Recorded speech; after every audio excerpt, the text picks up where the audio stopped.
be provided. The business will be based here in the UK. However, I don't see it as limiting in its scope. Part of where I want to collect data from would include the emerging markets. And I believe if a platform is simple, inclusive, it will translate across geographies. Think of Google, right? Built in America, in Stanford, but it cuts across. Currently, we're at the idea stage, and real quick, if you want to be part of the story, please follow the hashtags Inclusive Finance and C4B. There's a link to a survey. If any female bosses that want to participate in the survey, you can just click through and send them that link to sign up. Thank you.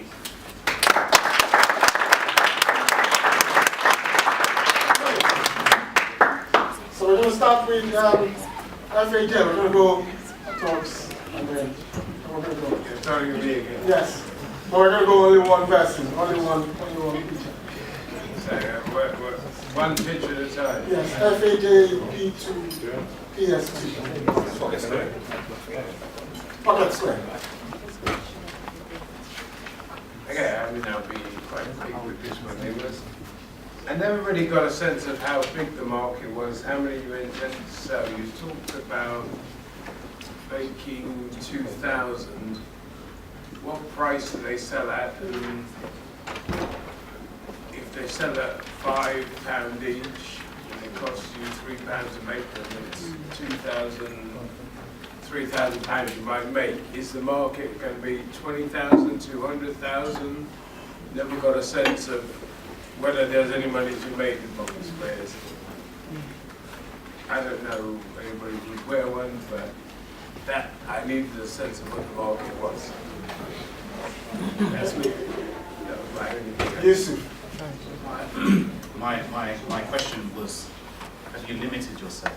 You showed us an image of other accessories. Have you considered perhaps having Pocket Square as part of a range, the cufflinks, the Clyde, the tie clip, etc.? Who are you going to be targeting with this product? Are you going to be going to the large and established retailers? Get a sense of how you'll be reaching the target market. Anthony. I wear pocket squares. I like them. And I know lots of people who wear them, because I know lots of fancy people. When we did the pre-read of this, I did a quick Google, and I found and I stopped counting at 14.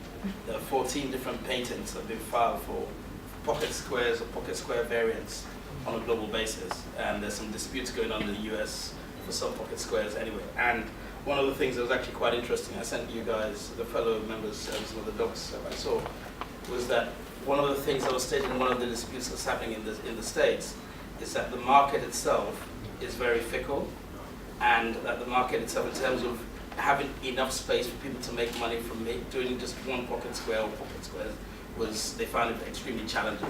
So both companies that actually fought each other for the patent went bust. So it's not, you can Google it, this is part of, we were trying to help you guys in terms of looking at stuff. So I think when you look at the market for male jewelry or male accessories, as somebody who likes them, I think it's very, very difficult to break into.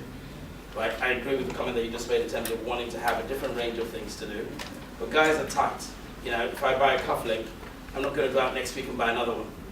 Right? So you have a guy who and if you buy an expensive one, even more so.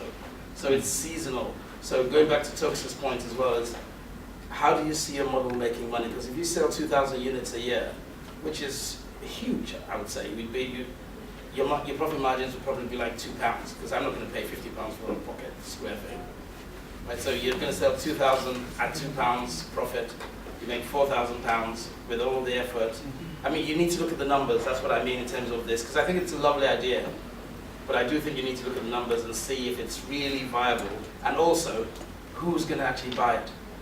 Because if I buy one, I'm not going to buy another one. I'm just going to keep it and change it from shirt to shirt, from jacket to jacket. That's. We're going to buy more than one. Why? Different colors. No, why? Anyway, do you want to say different colors? You can't see it. Thank you very much for the comment. like you mentioned about the patents, I have looked at that. One of the reasons why I think it's an opportunity is that a lot of the pocket squares that exist out there are all US based. Yes. And we don't really have anything in the UK. Again, the material that is made out of is stainless steel, which falls more in line with what men use on their accessories. So can I just ask, so how much would you sell one? So I'm still playing with it, but I'm looking at about £30. Can anyone here, just let's test the market in here. Who in here will buy a pocket square for 30, a pocket square holder that's in the pocket that you can't see for £30? You'd wear one. Okay, so what person? But that's, I wouldn't buy one, and I love accessories, right? Because one, nobody can see it, and two, I have a cardboard one that works just fine.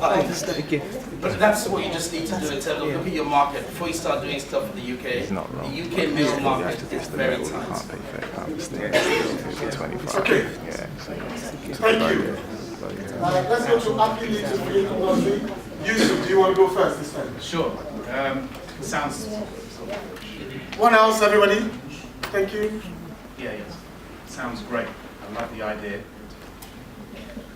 I was not quite getting why you wanted to make a pay-as-you-go service, because you set the backdrop. You said very clearly that Welling Garden City, I know the area very well, by the way, I used to live there. You said that they're building new homes, so the demand is there. So why would you put yourself in a situation where you are getting people through the nursery and then on a pay-as-you-go basis? Why not have a contract that ties them in? I mean, you look at mobile networks, they cherish contracts. Yeah, so that was one question I had. And I wanted to know if you had factored into your figures the need for planning permission. Where are you going to get these premises? You will need planning permission to start trading. And that is it. Sorry, one more thing. We didn't get any figures. We didn't get any figures in terms of how much it's going to cost people. I know it's early days, but it would be really good to have that information. Okay. I'm going to say congratulations on the pitch. I thought it was the first pitch tonight that sort of like really grabbed me in terms of the hook, right? But then as soon as I got the hook, I missed a point, which was like, well, why have you got a hook? Because you didn't tell us what gave you the expertise or what gave you the background for us to be able to trust you with the most delicate thing that we actually have, which is kids, right? And kids are not a business. I mean, when parents look at kids, they don't look at them as a business. So one of the things that I thought was a very important thing that you missed in terms of you selling yourself or the people that you had a number of names on there. That's going to be one of the first things they trust, because the first thing you do when you put your child in the nursery is to look at who's running it, try and get some CRB checks, try and get some background checks, because it's not like going into the Tesco's. So that bit I think you need to refine on. But I do agree. I mean, I live in Gulf Sub, so I do know the area pretty well. I do know that the area is under-resourced in terms of childcare, in terms of good childcare. I totally agree with Yusuf in terms of, I think going pay-as-you-go would be a disaster, even though it's a great idea and all parents say they want it. What do you do during the holidays? What do you do when people decide everybody's got a flu outbreak? Everybody still wants to get paid. So yes, as parents, we all say we want that, but from a business perspective, it would be suicide, I think. But this is one that I definitely would, if you can get some numbers together, and if you can get some more meat around who you guys are and what you're looking at doing, I'd definitely be interested in looking at this one a little bit further. Right, that's, we'll definitely be looking at it. Talks, just say everything is perfect. Go on.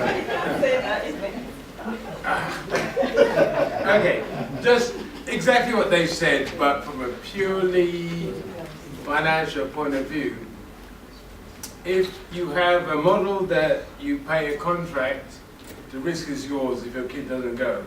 What you're doing It's taking the risk and bringing it on yourself. Because if the kid doesn't turn up, you're still paying yourself. You're taking their risk. Not a good idea, because as I say, one day something can happen, and say you mentioned flu break. What do you do about this growing thing of anti-vaxxers, where some parent brings their child and refuses to immunize himself against measles or whatever the big break is? Do you then tell the child that he's not to come, or do you tell the other parents that you've got kids there who parents are anti-vaxxers? It's kind of, there's lots of legal, insurance-y bits that are very difficult in this market, and for that reason, I go with the contract. I think we're all pretty much unanimous. But just in terms of ideas, there is a market for this, right? So you've identified and found a market, which is extremely key. That market, there is a cry out for this kind of service. There's a cry out for diverse nurseries within that particular area. As you rightly pointed out, in terms of the demographics, there's a whole bunch of regeneration that's going into that area where they're doing middle class, affordable housing. So as soon as you get on the Broxbourne train, you see it out there, and they're selling lots of 200, 300, 400,000 pound properties, and there's a train station out there. So you found something. So what you need to do is build on it. And like I said, from what we're looking at doing here, if you can build on it and we can make it compelling, that's something that we would probably be prepared to give you some money to do. I was very interested in the idea. I get the idea. It's just tying in the little bits where you can get tripped up. A round of applause for her.